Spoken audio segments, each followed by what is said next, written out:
Muy buenos días, muchas gracias por estar con nosotros en el estudio de la lección. Quiero recordarte que durante todo este trimestre estamos estudiando este tema muy importante que lleva por título Viviendo la vida cristiana, de la serie Tesoros de la Verdad, parte número 4. Un tema muy interesante, ¿no?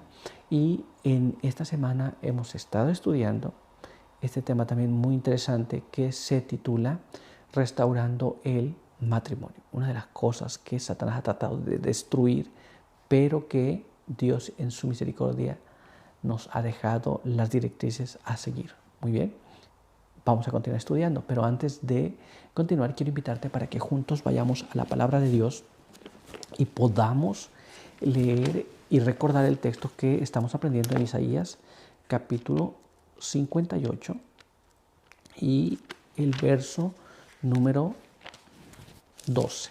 Y ahí leemos de esta manera. Y los tuyos edificarán las ruinas antiguas y los cimientos de generación y generación levantarás. Y serás llamado reparador de portillos, restaurador de calzadas para habitar. Con este pensamiento quiero invitarte para que juntos podamos tener una oración. Acompáñame.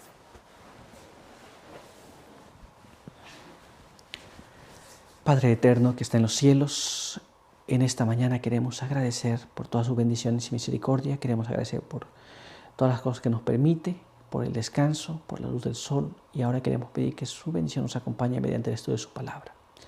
Queremos pedir que al estudiarla podamos comprenderla, podamos llevarla a la práctica, podamos también compartirla con los demás. Guárdenos, denos su buen espíritu, en el nombre de Jesús. Amén. Muy bien, pues vamos a continuar con nuestro estudio para el día de hoy. Vamos a ver el resumen de nuestra lección. Leamos este siguiente párrafo. En este material que es The Signs of the Times, que fue escrito el 28 de febrero de 1884, dice así: hubo dos instituciones establecidas en el Edén que no se perdieron con la caída: el sábado y la relación matrimonial. El que por precepto o ejemplo disminuye la obligación de estas sagradas instituciones es enemigo tanto de Dios como del hombre, y está usando su influencia y los talentos que Dios le ha dado para introducir un estado de confusión y corrupción moral. Aquí tenemos estas dos instituciones, que es el sábado y el matrimonio. No se perdieron cuando ocurrió la caída, continuaron. Y hoy día la mayor confusión que existe es por causa de que se tratan de echar por tierra estas dos instituciones, la unidad familiar. Y nuestra primera pregunta nos dice así: ¿qué está tratando de hacer Satanás a la unidad familiar ordenada por Dios? Esto es, recuerda, Satanás quiso destruir todo lo que Dios había hecho, pero en la actualidad, ¿qué es lo que Satanás está tratando de hacer con la unidad familiar que Dios ha creado o pues desarrolló desde el principio? Vamos a ver lo que la Biblia nos dice sobre este asunto. Así que vamos a ver lo que está escrito en este siguiente párrafo, que se encuentra en el libro de Primera de Pedro, en el capítulo 5, y ahí vamos a leer el verso número 8. Leemos de esta manera: sed sobrios y velad, porque vuestro adversario, el diablo, cual león rugiente, anda alrededor buscando a quien devorar. La palabra de Dios nos dice que el adversario, esto es el diablo, está buscando a ver a quién va a destruir. Y en relación al asunto de la unidad familiar, también busca cómo destruir esa unidad familiar. Muy bien, pero vamos a dejar que la pluma inspirada nos explique un poco más el asunto y vamos a tratar de entender. Mira lo que dice este siguiente párrafo. Acompáñame. Patriarcas y Profetas, en la página 487 y página 488, nos explica: mientras nos acercamos al fin del tiempo, mientras los hijos de Dios se hallan en las fronteras mismas de la Canaán celestial, Satanás, como lo hizo antaño, redoblará sus esfuerzos para impedirles que entren en la buena tierra. Tiende su red para aprender toda alma. No solo los ignorantes y los incautos necesitan estar en guardia. Él prepara sus tentaciones para los que ocupan los puestos más elevados en los cargos más sagrados. Si puede inducirlos a contaminar sus almas, podrá por su intermedio destruir a muchos. Emplea ahora los mismos agentes que hace 3000 años. Por las amistades mundanas, los encantos de la belleza, la búsqueda del placer, la alegría desmedida, los festines o el vino, tienta a los seres humanos a violar el séptimo mandamiento. Entonces, ¿qué es lo que tenemos aquí nosotros? Tenemos un asunto muy interesante. Esto es, los líderes espirituales muchas veces son llevados a este tipo de situaciones, pero no apenas ellos, los líderes espirituales en cada hogar, en cada familia, son tentados por Satanás por todas estas cosas que leímos. Muy bien, el placer, las amistades mundanas, el vino, todas estas cosas tienden a que vayan las personas a cometer una violación del séptimo mandamiento, destruyendo así la unidad familiar. ¿Nos damos cuenta?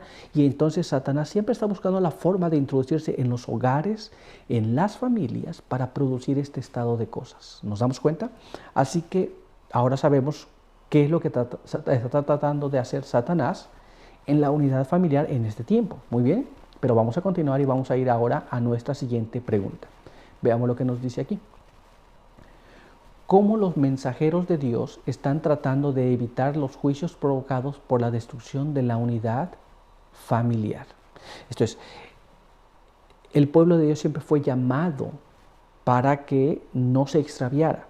Pero ¿cómo es que los mensajeros de Dios siempre estuvieron tratando de que esto no ocurriera, que Satanás destruyera la unidad familiar? Vamos a tratar de entender esto en la palabra de Dios. Así que vamos a leer este siguiente párrafo que se encuentra allá en el libro de Malaquías, capítulo 4, verso 5 y verso número 6. Dice así: mirad, yo os envío al profeta Elías, antes que venga el grande y terrible día del Eterno. Él convertirá el corazón de los padres a los hijos y el corazón de los hijos a los padres. No sea que yo venga y hiera el país con maldición. El mensaje del profeta Elías tiende a convertir el corazón de los padres a los hijos y de los hijos a los padres, para que no haya maldición sobre la tierra. ¿Nos damos cuenta?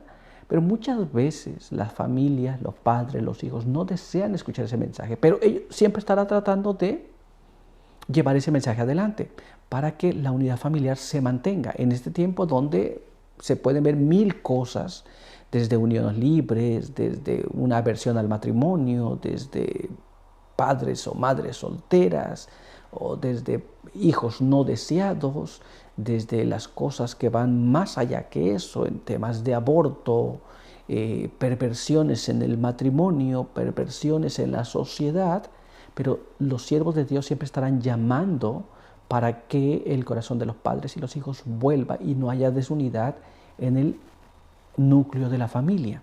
Muy bien, pero vamos a ver qué es lo que nos dice la pluma inspirada. Vamos a leer este siguiente párrafo. Acompáñame. En Testimonios para la Iglesia, tomo 2, en la página 401, nos dice así: fue el predominio de este mismo pecado, la fornicación entre el pueblo del antiguo Israel, lo que les acarrió la manifestación clara del desagrado de Dios.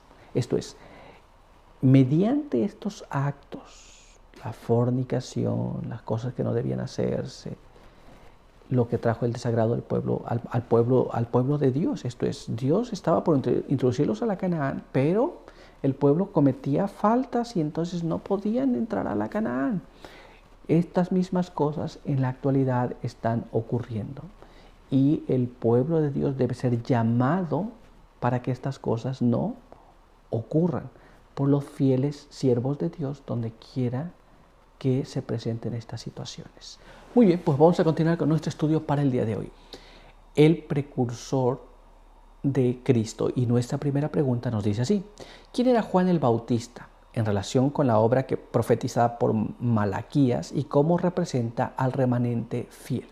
Esto es, cuando Jesús viene, esto es, cuando Jesús empieza a actuar públicamente, poco antes de esto, también apareció Juan el Bautista. Pero ¿quién era Juan el Bautista?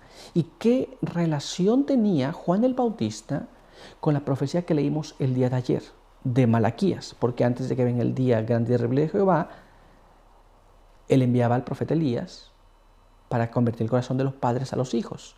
¿Y qué tiene que ver esto con el pueblo remanente para el tiempo del fin?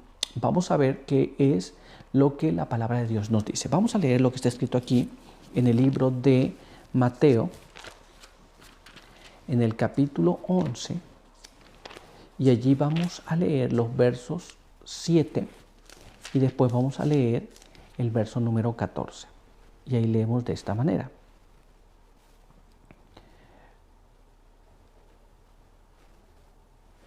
Cuando ellos se fueron, Jesús empezó a decir de Juan a la gente: ¿qué salisteis a ver al desierto?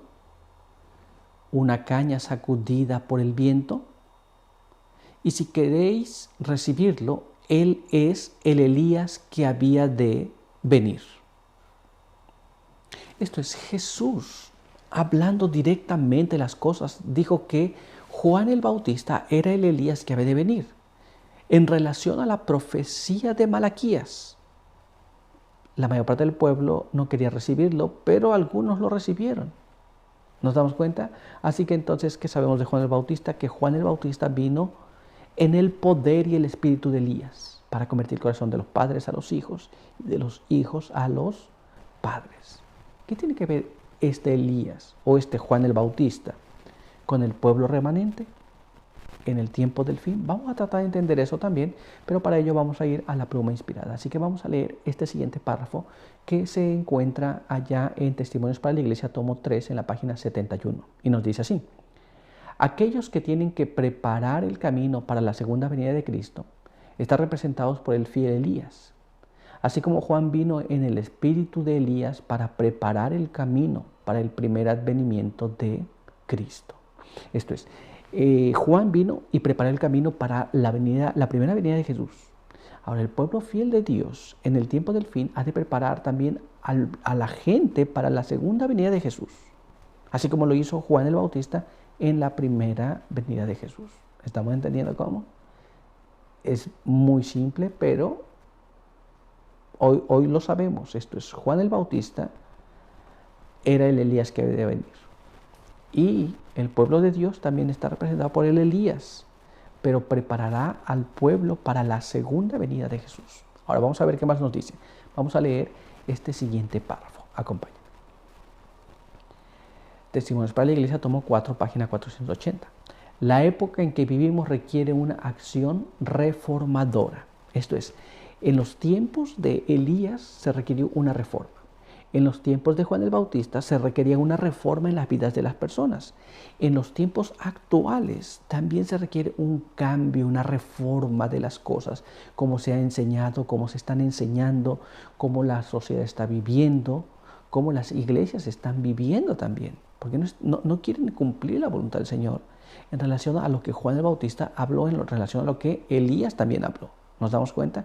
Se necesita un cambio de cómo se vienen haciendo las cosas hasta hoy. Muy bien, pero vamos a continuar y vamos a ver ahora lo que nos dice nuestra siguiente pregunta. Veamos aquí. ¿Por qué fue martirizado Juan y qué nos demuestra esto hoy? Entonces, ¿qué pasó con Juan? Juan predicaba sin temor, tanto a las personas, a los soldados, a los fariseos, inclusive a los reyes. Pero ¿cuál fue la causa de que Juan tuvo que morir antes? Murió como un mártir, pero ¿por qué? ¿Y qué nos demuestra eso en la actualidad? Vamos a ver lo que la palabra de Dios nos dice. ¿Cuál fue la razón? Leamos lo que está escrito aquí en este siguiente párrafo del libro de Mateo, capítulo 14, verso número 3 hasta el verso número 5. Y ahí leemos así. Porque Herodes había prendido a Juan y lo había encadenado en la cárcel por causa de Herodías, esposa de Felipe, su hermano. Porque Juan le decía, no te es lícito tenerla. Herodes quería matar a Juan, pero temía al pueblo porque lo consideraban profeta. ¿Cuál es la razón por la que Juan tuvo que morir como mártir? Bueno, por el fiel testimonio que él dio. Esto es, Herodes se encontraba en un adulterio. Había tomado la esposa de su hermano para sí. Y Juan el Bautista, el Elías que había de venir, que Jesús había dicho, si quieren recibirle, este es el Elías. Juan el Bautista le dijo directamente que no le era lícito, que no estaba correcto, que estaba fuera de lugar vivir en esa manera. Así que Herodes le encarceló. ¿Nos damos cuenta? Y entonces, esa es la razón por la que tuvo que estar como mártir, tuvo que morir como mártir, porque dio un fiel testimonio en relación al asunto que ocupaba el caso de Herodes, que vivía en adulterio. Muy bien. Estamos claros por qué razón, pero todavía vamos a ver lo que nos dice la pluma inspirada. Vamos a leer este siguiente párrafo. Mira cómo está escrito aquí. Primeros escritos en la página 154 nos explica. Herodes fue afectado mientras escuchaba los testimonios poderosos y directos de Juan, y con profundo interés averiguó qué debía hacer para llegar a ser su discípulo. Juan sabía que estaba por casarse con la esposa de su hermano, mientras que este último vivía todavía. Y dijo fielmente a Herodes que esto no era lícito. ¿Estamos entendiendo? Esta fue la razón por la que él cayó en esta condición. Esto es, dar un testimonio claro y directo va a crear un conflicto, como el que le pasó a Juan el Bautista. Pero él le dijo claro y directo, no te es lícito, no está correcto. Vamos a ver qué más. Vamos a continuar leyendo en este siguiente párrafo. Acompaña, mira cómo dice. El Espíritu de Profecía en el tomo 2, en la página 70, nos explica. Herodes se convenció de seguir el consejo de Juan y dijo a Herodías que no podía casarse con ella, desafiando la ley de Dios. Pero esta persistente mujer no se dejaría frustrar en sus designios. Un odio intenso se despertó en su corazón contra Juan. Herodes era débil de principios, indeciso de mente, y Herodías no tuvo gran dificultad en recuperar su favor y mantener su influencia sobre él. Herodes cedió a los placeres del pecado antes que someterse a las restricciones de la ley de Dios. Recuerda que el testimonio fue directo para Herodes. Sin embargo, Herodías tenía su que ver allí. Ella tenía sus asuntos que arreglar allí. Así que convenció a Herodes, pero ahora Juan el Bautista había obtenido, se había ganado un enemigo. Pues Herodías sabía que Juan el Bautista había dicho, no te es lícito tener a la mujer de tu hermano. Ahora vamos a ver qué más nos dice. Vamos a leer ahora este siguiente párrafo. Mira cómo está escrito aquí. Obreros Evangélicos en la página 155 nos explica. Muchos de aquellos que profesan creer la verdad dirían, si expresasen sus verdaderos sentimientos, ¿qué necesidad hay de hablar tan claramente? ¿Qué necesidad tenía de provocar la ira de Herodías diciendo a Herodes que no le era lícito vivir con la esposa de su hermano? Perdió la vida por haber hablado tan claramente. ¿Por qué no podría haber seguido adelante sin incurrir en la ira de Herodías? Algunos pueden decir de esta manera, no está correcto que vayas directo y digas el asunto, porque puedes tener más influencia, debes dejarlo un poquito allí para que mejore. No. Algunos van a decir esto, pero ¿será correcto hacer esto? ¿Será correcto dejar que el mal avance? ¿Y vamos a no decir las cosas como deben decirse? Claro que no. Vamos a ver qué más nos dice. Porque este es el pensamiento de algunos, de la inmensa mayoría. Pero vamos a ver lo que la palabra de Dios nos dice a través de la pluma inspirada. Vamos a leer este siguiente párrafo. Acompáñame a leerlo. Mira cómo dice. Mensajes Selectos, tomo 2, en la página 169, nos explica. Juan el Bautista reprochó abiertamente el pecado de los hombres de ocupaciones humildes y de los hombres de elevada alcurnia. Declaró la verdad a los reyes y a los nobles. Ya fuera que la escucharan o la rechazaran, se dirigía a cada individuo y hablaba específicamente.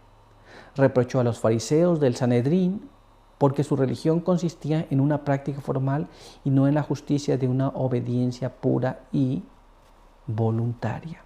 Esto es, Juan el Bautista no quedaba pensando, oh, esta es una persona importante, no le voy a decir tan mal. Esta persona no es tan importante, le voy a decir de frente. No, él hablaba a cada uno lo que tenía que hablar. Él nos estaba cuidando. A ver, algunos pueden pensar, mira, ¿qué va a pasar con tu influencia? ¿Qué va a pasar con tu posición? ¿Cómo te va a ver la gente?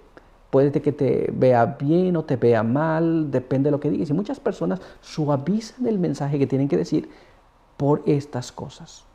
Pero Juan el Bautista, que preparó el camino de Jesús, decía las cosas como eran.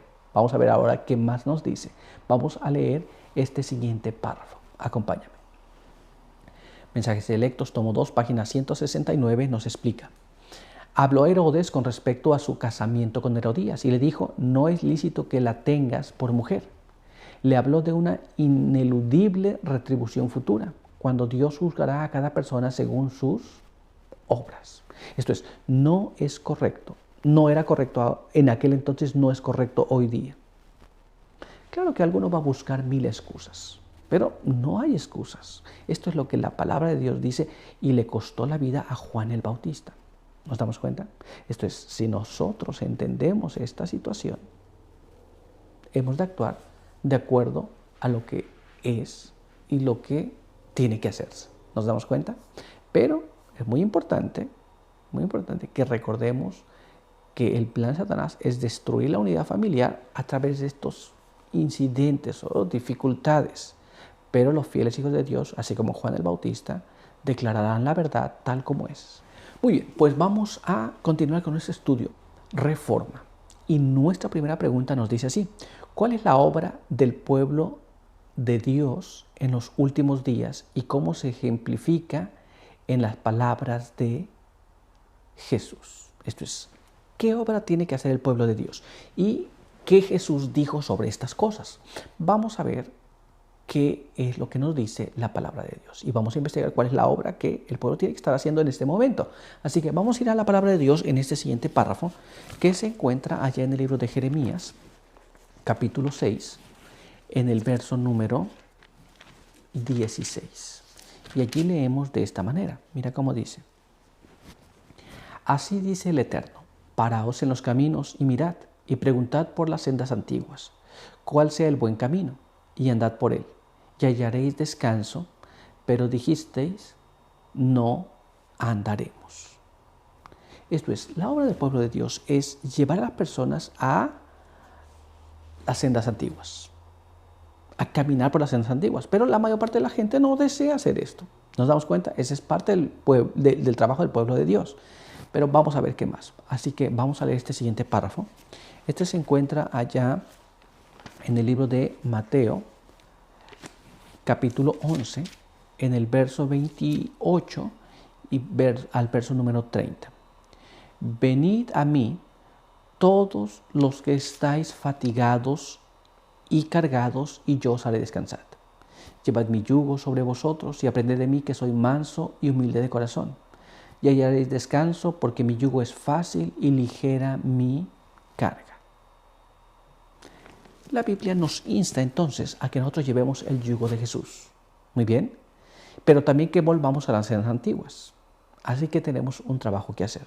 Muy bien, aprender de Jesús, que es manso y humilde de corazón, pero llevar su yugo. ¿Qué significan estas cosas? ¿Cuál es el trabajo que el pueblo de Dios tiene que estar haciendo? Vamos a ver lo que nos dice la pluma inspirada para entender un poco más. Así que acompáñame a leer este siguiente párrafo. Mira cómo dice. En los lugares celestiales, en la página 238, nos dice de esta manera. La mansedumbre es una preciosa característica cristiana. La mansedumbre y humildad de Cristo se aprende solo llevando el yugo de Cristo. Ese yugo significa entera sumisión. Esto es cuando nos sometemos a Cristo. Tenemos que nosotros dejar aquello que me parece a mí y permitir que Cristo haga en mí lo que Él tiene que hacer. ¿Nos damos cuenta? Entonces, nosotros aprenderemos mansedumbre y humildad llevando el yugo de Cristo. ¿Nos damos cuenta? Ese es el trabajo que hoy tenemos que hacer. Pero, ¿qué más? Vamos a ver ahora lo que nos dice nuestra siguiente pregunta. Acompáñame a leerla. Mira cómo dice. ¿Cómo podemos apresurar la venida de Jesús? Esto es, ¿de qué manera nosotros podemos lograr que la venida de Jesús sea más pronta? Vamos a tratar de entender esto. Y para ello nosotros vamos a ir a la palabra de Dios. Muy bien, así que vamos a ver lo que nos dice este siguiente párrafo. Este siguiente párrafo se encuentra allá en 2 de Pedro, en el capítulo 3 y el verso número 12. Ahí leemos de esta manera. Esperando y acelerando la venida del día de Dios. En ese día los cielos serán encendidos y deshechos y los elementos se fundirán abrazados en el fuego. Nosotros estamos esperando esa venida. Va a ocurrir lo que dice la palabra de Dios que va a ocurrir. Los cielos se van a encender con fuego. Muy bien. Y los elementos serán deshechos. Pero ¿qué más nos dice la palabra de Dios? Vamos a ver ahora lo que está escrito en este siguiente párrafo. Acompáñame a leerlo. Este se encuentra en el libro de Hechos, capítulo 3, en el verso número 19 al verso 21. Mira cómo dice. Así, arrepentíos y convertíos, para que sean borrados vuestros pecados y vengan los tiempos del refrigerio de la presencia del Señor. Y Él envía a Jesucristo, designado de antemano, a quien es necesario que el cielo retenga hasta el tiempo de la restauración de todas las cosas, que desde la antigüedad Dios prometió por medio de sus santos profetas. La Biblia entonces nos dice que tenemos que arrepentirnos, convertirnos, para que Dios envíe a Jesús. Pero cuando llegue el momento de la restauración de todas las cosas, esto es, nos vamos a someter a Jesús, vamos a llevar su yugo y vamos a permitir que todas las cosas sean restauradas en nuestras vidas y que la verdad también sea restaurada con las cosas que ella implica. ¿Pero qué significan estas palabras? Vamos a ver. Vamos a tratar de entender un poco más mediante la pluma inspirada. Así que vamos a leer este siguiente párrafo que se encuentra en Palabras de Vida del Gran Maestro en la página 47 y nos dice así. Cristo espera con un deseo anhelante la manifestación de sí mismo en su iglesia. Cuando el carácter de Cristo sea perfectamente reproducido en su pueblo, entonces vendrá Él para reclamarlo como suyos. Muy bien, esto es llevar el yugo. ¿Nos damos cuenta? Esto es aceptar la voluntad de Dios en nosotros. Y cuando la vida de Jesús se reproduzca en nosotros, entonces Él vendrá. Así que, ¿cómo podemos apresurar la venida de Jesús? Bueno, aceptando su voluntad en nosotros, pero todavía hay más. Así que vamos a ver ahora lo que nos dice este siguiente párrafo. Mira cómo dice. Profetas y Reyes, en la página 500, nos dice así. En el tiempo del fin ha de ser restaurada toda institución divina. Muy bien, esto es, las instituciones divinas que fueron dadas al principio van a ser restauradas. Ya dijimos, dentro de lo que estamos estudiando hay dos. Una de ellas es el sábado y otra de ellas es el matrimonio. Y estas tienen que ser restauradas. Pero tenemos que aceptar la voluntad de Dios para ser restauradas primero en nosotros y de así poder llevarla a los demás. ¿Nos damos cuenta? Muy importante, aceptar la voluntad de Dios. Pero todavía hay más. Vamos a ver ahora lo que nos dice nuestra siguiente pregunta. Acompáñame. En este contexto, ¿qué institución divina fue creada simultáneamente con el sábado? Esto es, las instituciones van a ser restauradas, pero ¿cuál es la institución que fue creada junto con el sábado? Vamos a tratar de entender y vamos a ver lo que nos dice la palabra de Dios. Y para ello vamos a leer este siguiente párrafo que se encuentra aquí en el libro de Génesis, capítulo 1, verso 26 al verso número 28. Y ahí leemos así. Entonces dijo Dios, hagamos al hombre a nuestra imagen, conforme a nuestra semejanza, y domine sobre los peces del mar, sobre las aves del cielo y sobre el ganado, y sobre todo animal que se arrastra sobre la tierra. Y creó Dios al hombre a su imagen, a imagen de Dios lo creó, hombre y mujer los creó. Y los bendijo, les dijo, fructificad y multiplicaos, llenad la tierra y gobernadla. Dominad los peces del mar, las aves del cielo y todas las bestias que se mueven sobre la tierra. Dios creó al hombre a su imagen. Muy bien. En la creación Dios creó al hombre a su imagen. Ahora vamos a ver qué más. Dice que lo hizo varón y hembra. Pero vamos a ver qué más nos dice la palabra de Dios. Así que vamos a leer este siguiente párrafo que se encuentra allí mismo en el libro de Génesis, capítulo 2, verso 2 y verso 3. Y acabó Dios en el séptimo día de la obra que hizo, y reposó en el séptimo día de todo lo que había hecho en la creación. Y Dios bendijo al séptimo día y lo santificó, porque en él reposó de toda la obra que había hecho en la creación. Entonces, cuando Dios crea al ser humano, hombre y mujer, también creó el séptimo día. Y mediante estas dos cosas, esto es el matrimonio, Adán y Eva, y la institución del sábado, fueron dos instituciones que fueron creadas simultáneamente, una seguida de la otra. Muy bien, pero vamos a ver qué es lo que nos dice la pluma inspirada. Así que vamos a leer lo que está escrito en este siguiente párrafo. Acompáñame. The Review and Herald, que fue escrito el 8 de marzo de 1870, nos dice así: el sábado y la institución del matrimonio fueron ordenadas por Dios en el Edén para ser preservadas como sagradas y santas. Ambas instituciones, designadas divinamente, han sido menospreciadas y echadas por tierra por hombres y mujeres, cuyos corazones están completamente dispuestos a hacer el mal.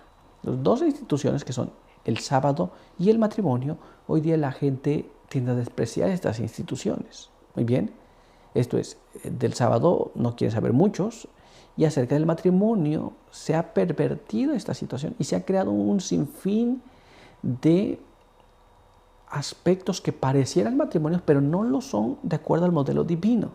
¿Nos damos cuenta? Pero todavía hay más, así que vamos a ver lo que nos dice ahora este siguiente párrafo. Acompáñame a leerlo. Dios ordenó que el hombre y la mujer se unieran en santo matrimonio para formar familias que, coronadas de honor, fueran símbolos de la familia en el cielo.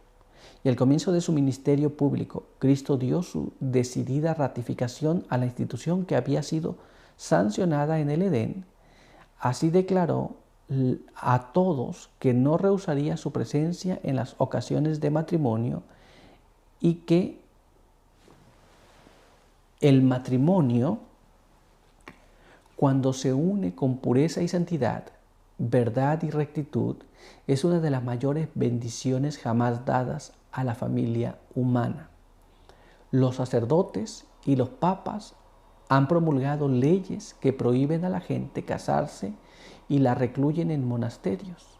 Estas leyes y restricciones fueron ideadas por Satanás para colocar al hombre y a la mujer en posiciones antinaturales.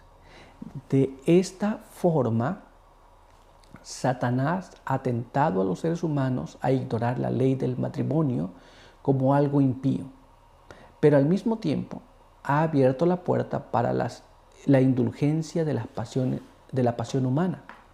Así han surgido algunos de los mayores males que maldicen a nuestro mundo: el adulterio, la fornicación y el asesinato de niños inocentes nacidos fuera del matrimonio.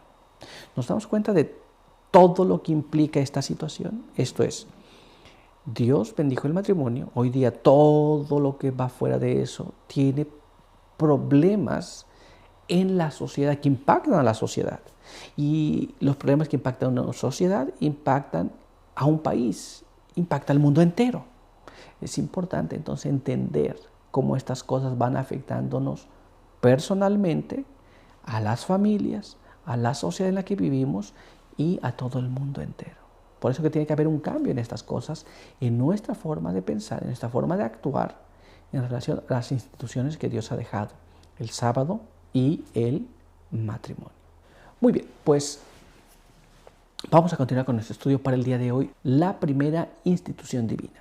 Y nuestra primera pregunta nos dice de esta manera: ¿Cuál es la diferencia entre la forma en que fueron creados los seres humanos respecto a los animales? Esto es, ¿qué diferencia hay entre la creación de los seres humanos y la creación de los animales? Vamos a dejar que la palabra de Dios nos instruya sobre este asunto. Así que vamos a leer lo que está escrito en este siguiente párrafo, que se encuentra en el libro de Génesis, en el capítulo 1, en el verso número 24 y verso número 25. Y leemos allí. Entonces dijo Dios: produzca la tierra seres vivientes según su especie, ganado, reptiles y animales silvestres, según su especie. Y así sucedió. Y Dios hizo animales silvestres según su género, ganado según su género, y todo reptil que se arrastra según su especie. Y vio Dios que era bueno. Así que la palabra de Dios nos dice que Dios dijo que se produzca todos los animalitos que nosotros conocemos. Muy bien. Dios dijo que fuera y esto vino a ser. Muy bien. Pero vamos a ver qué más nos dice la palabra de Dios. Así que vamos a leer este siguiente párrafo que se encuentra allá en el libro de Génesis, en el capítulo 2. Y allí vamos a leer el verso 7, el verso 18, el verso 21 y después el verso 22. Y leemos de esta manera. Entonces Dios, el Eterno, modeló al hombre del polvo de la tierra. Sopló en su nariz aliento de vida y el hombre llegó a ser un ser viviente. Y dijo Dios al Eterno: no es bueno que el hombre esté solo. Le haré una ayuda idónea para él. Entonces Dios el Eterno hizo caer un profundo sueño sobre Adán, y mientras dormía tomó una de sus costillas y cerró la carne en su lugar. Y de la costilla que Dios el Eterno tomó del hombre, formó una mujer y la trajo al hombre. La palabra de Dios nos es muy clara sobre este asunto. Nos dice que los animalitos vinieron a la existencia por la palabra de Dios. Dios dijo que existían y vinieron a existir. Muy bien, pero al ser humano lo formó diferente, lo formó con sus propias manos, alentó aliento de vida en sus narices y después la mujer la formó de la costilla de Adán. Muy bien, hay una gran diferencia en esa creación entonces, pero vamos a dejar que la promiscuidad nos hable también. Así que vamos a ver ahora lo que nos dice este siguiente párrafo. Acompáñame. El Espíritu de Profecía en el tomo 1, en la página 24 y en la página 25 nos dice así. Después de la creación de la tierra y de las bestias que había sobre ella, el Padre y el Hijo llevaron a cabo su propósito, concebido antes de la caída de Satanás, de crear al hombre a su imagen. Habían obrado juntos en la creación de la tierra y de todo ser viviente sobre ella. Y ahora Dios dice a su Hijo: hagamos al hombre a nuestra imagen. Esto es, el plan divino se estaba llevando a cabo, la creación de esta tierra junto con la creación del ser humano. Y la creación del ser humano tenía que ver ahora con el asunto de hacer al hombre a la imagen de Dios. Pero vamos a continuar y vamos a ver ahora lo que nos dice este siguiente párrafo. Mira cómo está escrito aquí, acompáñame.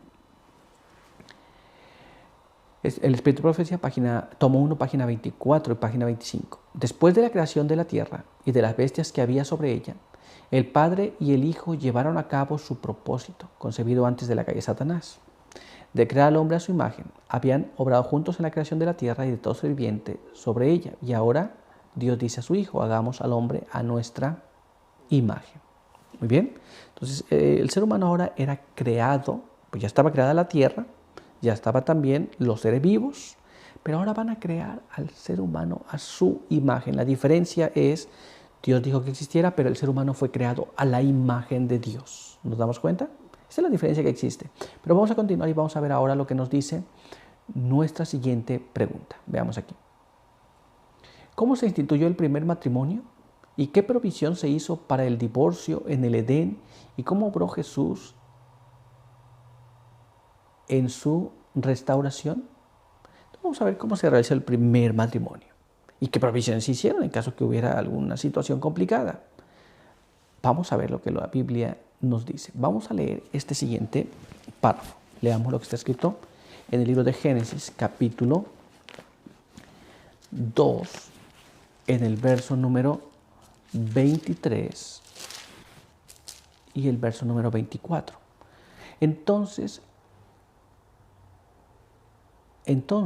Adán exclamó: esto es ahora hueso de mis huesos y carne de mi carne. Será llamada mujer, porque del varón fue tomada.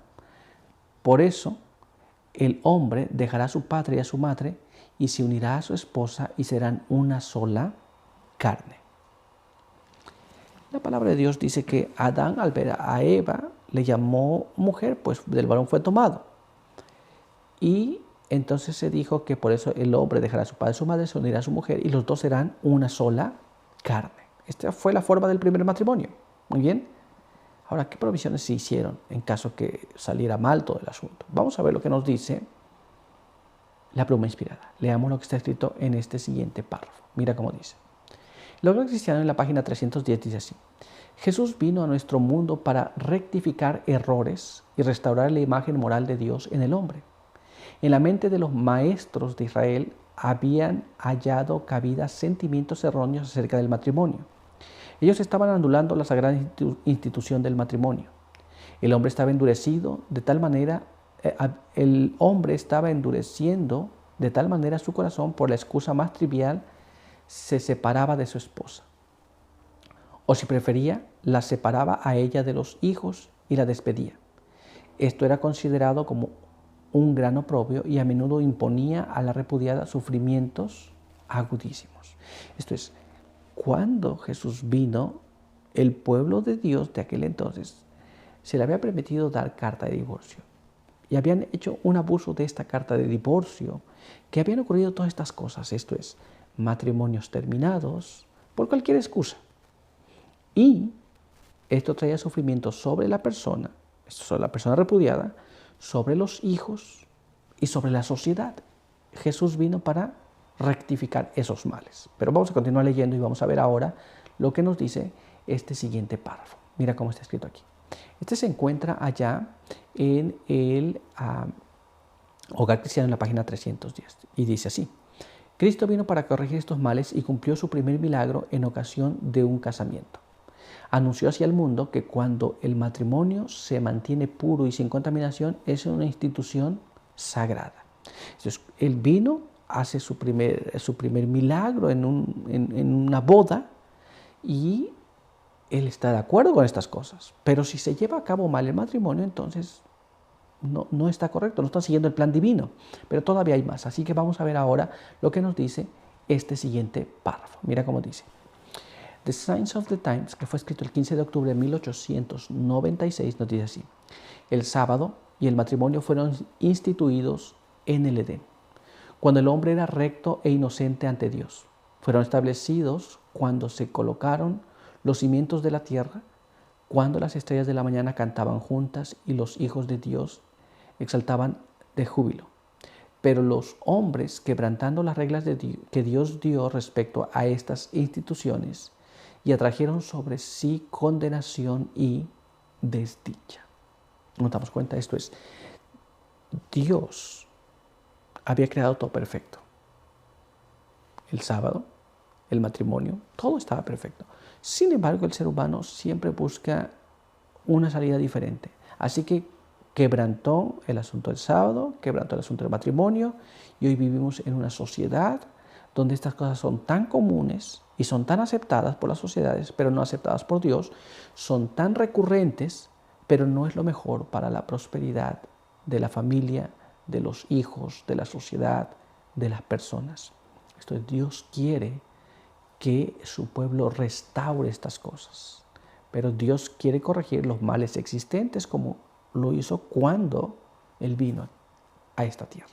Muy bien, y es nuestro deber, es nuestro trabajo hablar de estas cosas y procurar llevar a las personas al plan original que Dios tenía para la humanidad. Muy bien, pues vamos a continuar con ese estudio para el día de hoy.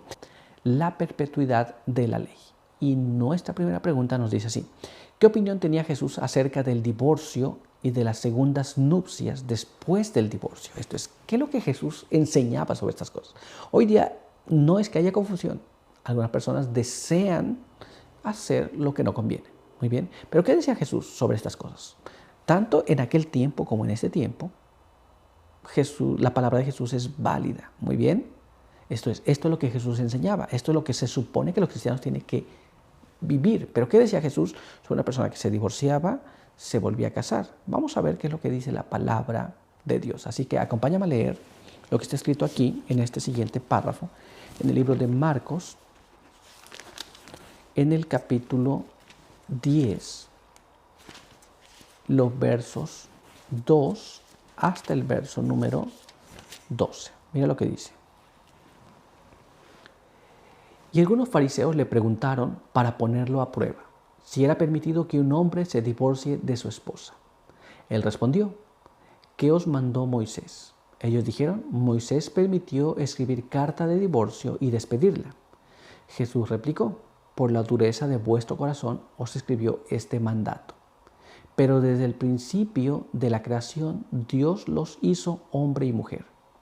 Por eso el hombre dejará a su padre y a su madre y se unirá a su esposa. Y los que eran dos serán una carne. Así ya no son más dos, sino uno. Por tanto, lo que Dios unió, no lo separe el hombre. En casa volvieron los discípulos a preguntarle lo mismo y él les dijo: el que se divorcia de su esposa y se casa con otra, comete adulterio contra ella. Y si ella se divorcia de su esposo y se casa con otro, comete adulterio. La Biblia nos dice que Jesús enseñó claramente que si una persona se divorcia y se casa con otro, cometía adulterio.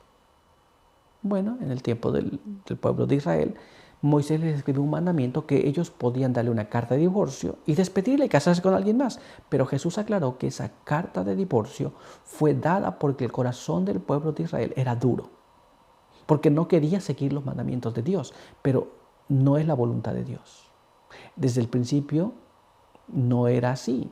Esto es, el hombre dejará a su padre y a su madre, y dijo Jesús: por tanto, lo que Dios unió, no lo separe el hombre. Claro que uno puede seguir su propia voluntad si desea, pero si quiere seguir la voluntad de Dios, esto es lo que Jesús enseñó. Muy bien, pero vamos a continuar y vamos a ver ahora lo que nos dice nuestra siguiente pregunta. Acompáñame. ¿Cuánto tiempo debía estar vigente la ley? Este mandamiento acabó con la muerte de Jesús, como algunos dicen. ¿Por cuánto tiempo estaba vigente esta situación? Vamos a tratar de entender esto y vamos a ver lo que la palabra de Dios nos dice. Leamos aquí, en este siguiente párrafo, en el libro de Lucas, en el capítulo 16, y allí vamos a leer los versos 13 hasta el verso 17. Leemos allí. Ninguno puede servir a dos señores, porque o aborrecerá a uno y amará al otro, o estimará a uno y menospreciará al otro. No podéis servir a Dios y a las riquezas. Los fariseos, que amaban el dinero, oyeron también todo esto y se burlaban de él. Entonces Jesús les dijo: vosotros sois los que os justificáis a vosotros mismos ante los hombres, pero Dios conoce vuestro corazón. Lo que los hombres tienen por sublime, para Dios es abominable. La ley y los profetas fueron proclamados hasta Juan. Desde entonces se predica la buena nueva del reino de Dios, y todos se esfuerzan por entrar en él. Sin embargo, es más fácil que desaparezca el cielo y la tierra antes que caiga un punto de la ley.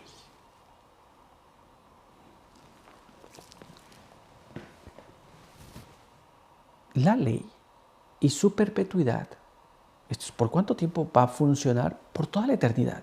Jesús así lo expresó. Nos damos cuenta, esto es, no va a haber un punto donde esa ley no esté vigente.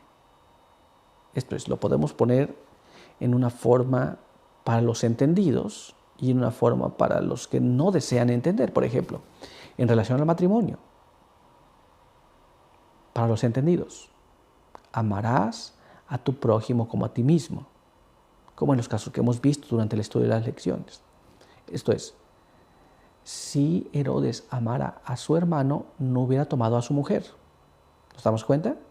¿Estamos entendiendo? Amarás a tu prójimo como a ti mismo. Si una persona ama a alguien, no tomará la pareja de alguien más. Pues eso, dijo Jesús, sería adulterio.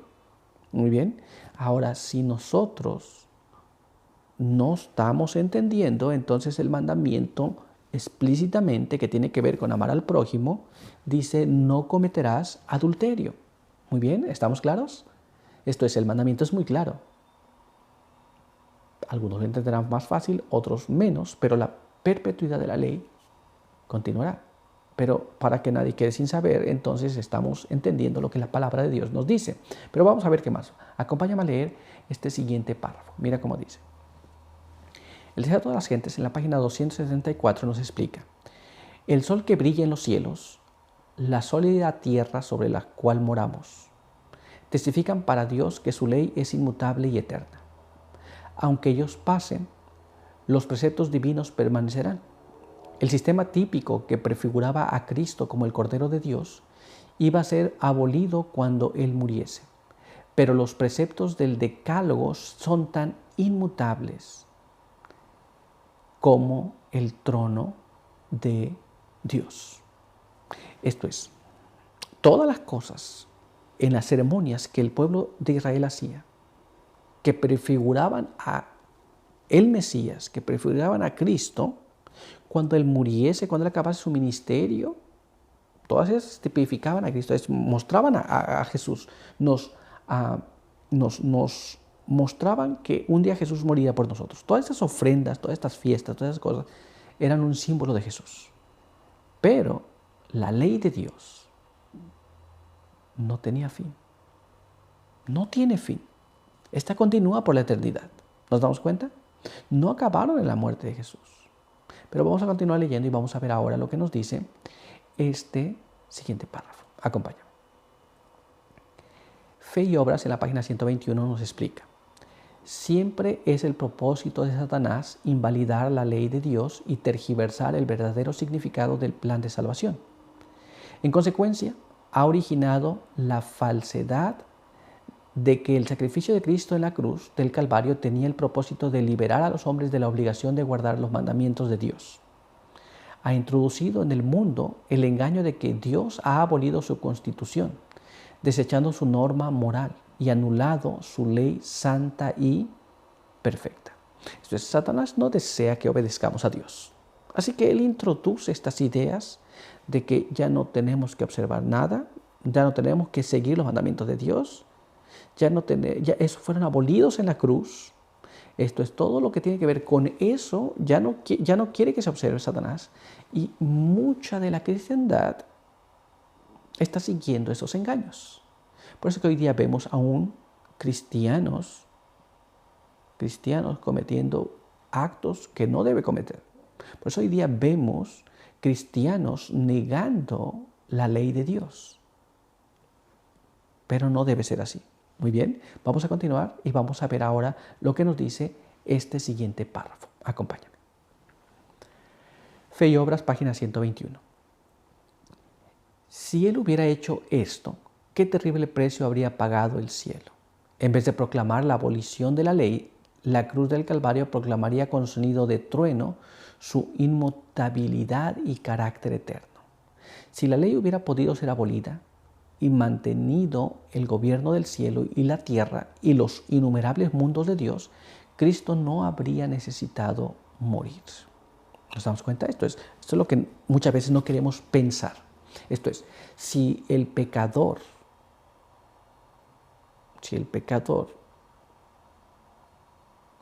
existente entendiésemos que la ley de Dios, o si Dios hubiera podido hacer esto, de abolir la ley, no necesitábamos nosotros siquiera morir, ni Jesús. Esto es, la paga del pecado es la muerte. Y por el conocimiento de la ley es el conocimiento del pecado. Si no hay ley, no hay pecado. Si no hay pecado, no hay muerte. Si esto pudiera ser posible, Jesús no hubiera muerto por nosotros. ¿Nos damos cuenta? Simplemente se abolía y ya está. Pero esto no ocurrió así. Entonces Jesús tuvo que morir por nosotros de tal manera que la ley de Dios sigue vigente. Pero vamos a continuar y vamos a ver ahora lo que nos dice nuestra siguiente pregunta. Acompáñame. ¿Qué ejemplo dio Jesús para confirmar la perpetuidad de la ley y cómo afecta eso al que no es responsable de la ruptura matrimonial?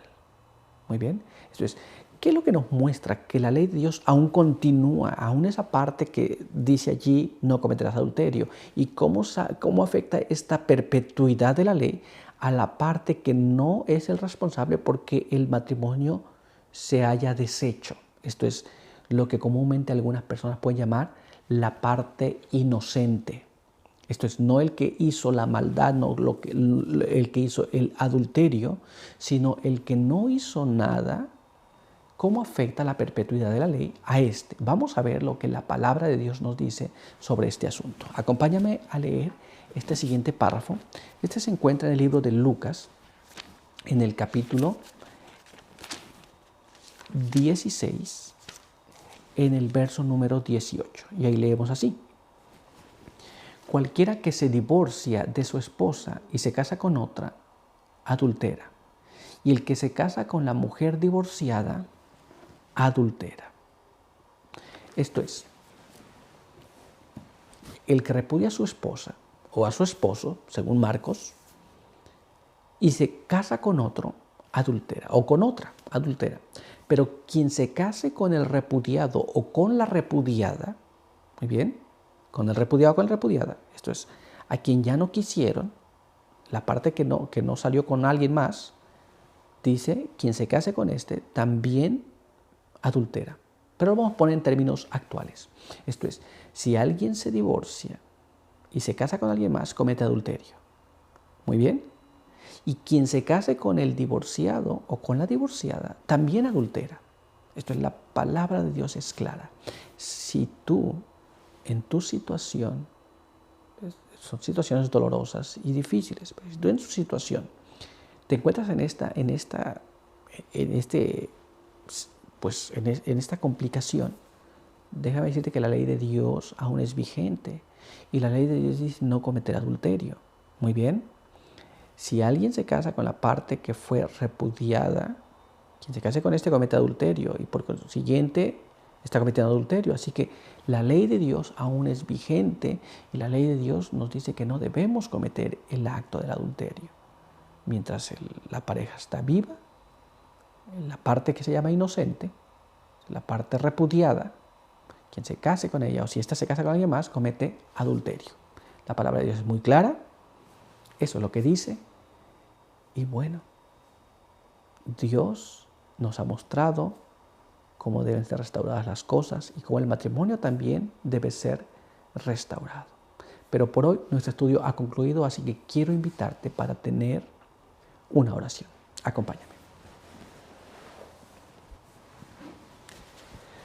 Padre eterno que está en los cielos, santo y bendito sea su nombre. En esta hora queremos agradecer por permitirnos estudiar su palabra. Queremos pedir que su bendición nos pueda acompañar. Pedimos que nos guarde, nos ayude. Hemos leído lo que está escrito allí. Queremos pedir que nos dé su buen espíritu para comprenderlo. Y en cualquier situación que cada persona, cada familia se encuentre, que siempre podamos tener el deseo de obedecer su voluntad. Guárdenos aquí, bendiga a las familias, a aquellos que están pasando por dificultades, aquellos que ya fueron de alguna manera enredados por Satanás y están en estas dificultades. Quiera usted ayudarles para poder vivir según su voluntad.